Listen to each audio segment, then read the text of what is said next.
So I just got the stuffed peppers in the oven, and the second part of our supper tonight is going to be garlic fingers.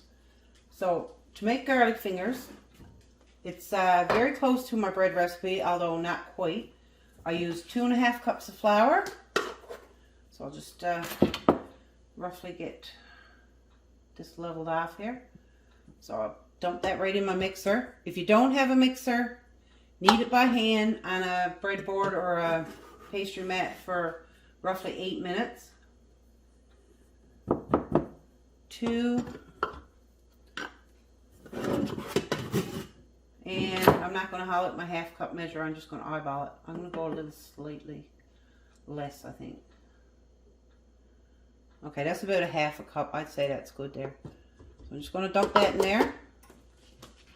The next thing we want to do for our garlic fingers, which is very similar to a pizza dough, I'm going to use about 1 teaspoon of yeast. That's not the correct yeast. I'll have to get the good stuff. That stuff didn't rise very good last time, so I had to buy some new stuff. Okay, so we'll go with a teaspoon of this. That's the fine yeast. Okay, so 1 teaspoon. It doesn't matter. You can buy pizza yeast. Any kind of yeast is good. I've tried pizza yeast and it doesn't really make much of a difference. So usually I proof my yeast, but not for this recipe. I'm just going to dump this directly into the bowl of flour. So 1 teaspoon of yeast.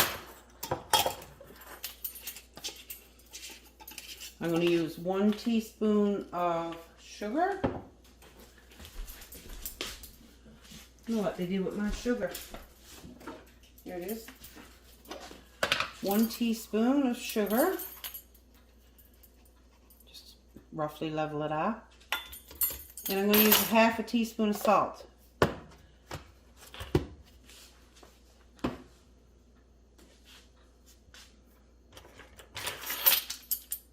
So 1/2 teaspoon. 1/2 teaspoon of salt.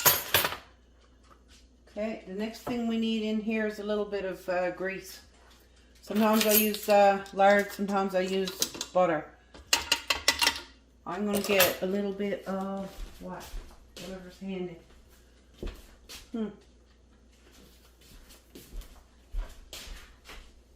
I got some lard here that's handy. I like lard in bread because it makes really nice white bread.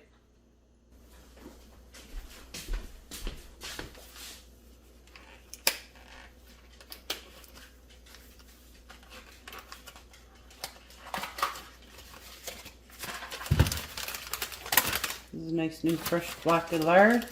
I like lard in the house for bread. Okay, so I'm just going to use like a tablespoon.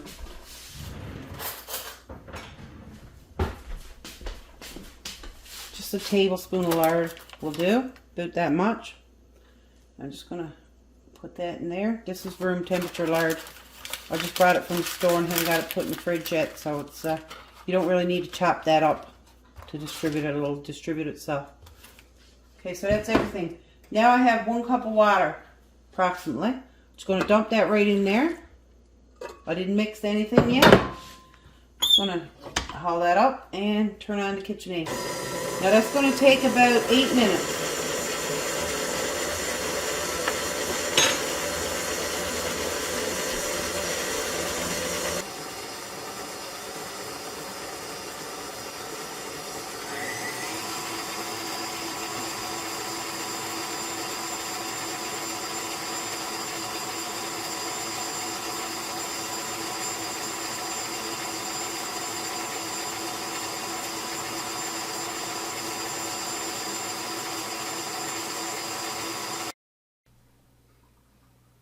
So I've turned the dough out onto a parchment lined pizza pan, and I'm just going to give it a quick little knead there now. I'm going to add a little bit of flour to it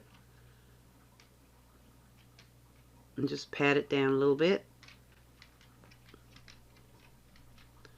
Just adding the flour makes it a little easier to handle. It's a very, very soft, sticky dough.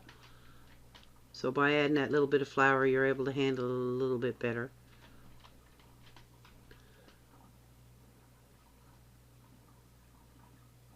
I'm just going to cover that with some cling wrap now, and I'm going to let it sit for about 20 minutes or so.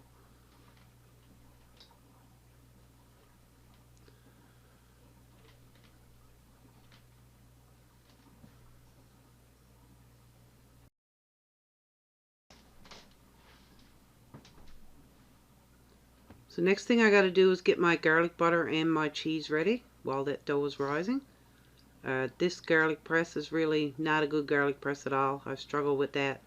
I needed about 3 or 4 cloves of garlic. I think I got 3 because I was just so frustrated with that garlic press.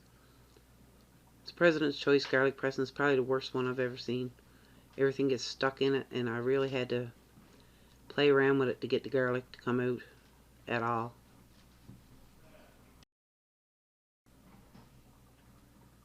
Just going to add a bit of butter, about a tablespoon or so into that garlic. I'm going to set that aside, and I'm going to grate up my cheese.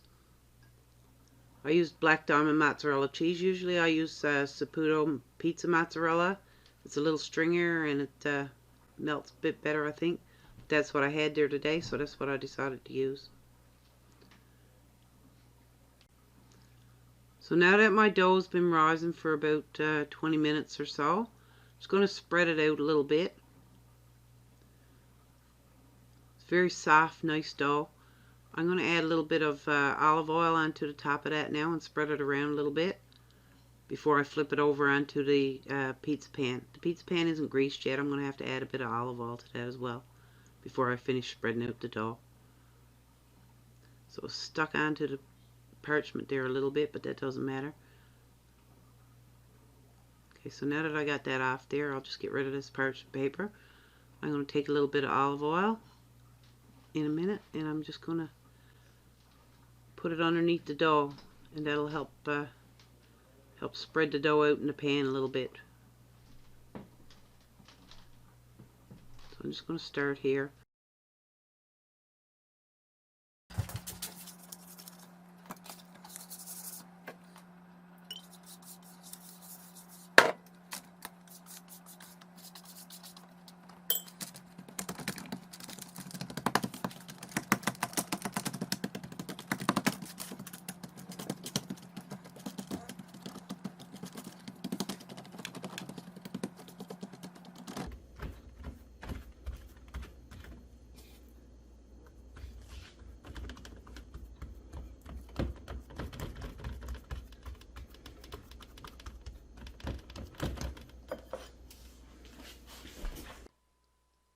Just going to microwave that butter and garlic now for about 20-30 seconds. It shouldn't take very long for that to melt in the oven, in the microwave. I may have to add a bit more butter.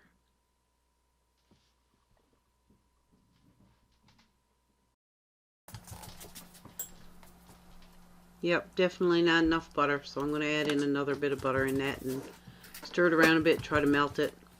I'll melt most of it and start spreading it on my dough.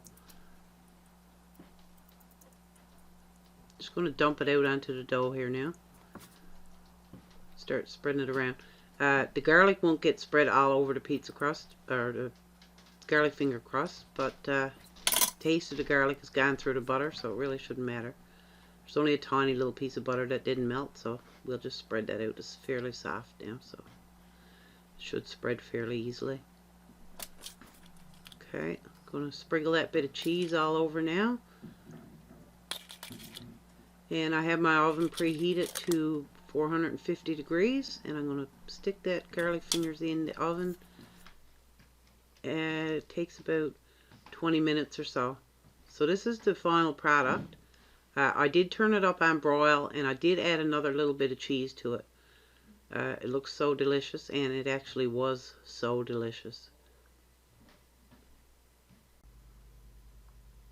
I'll leave a link in the description below on how to make this sauce. It's very easy. It's just a bit of evaporated milk, vinegar, sugar, and a little bit of garlic powder.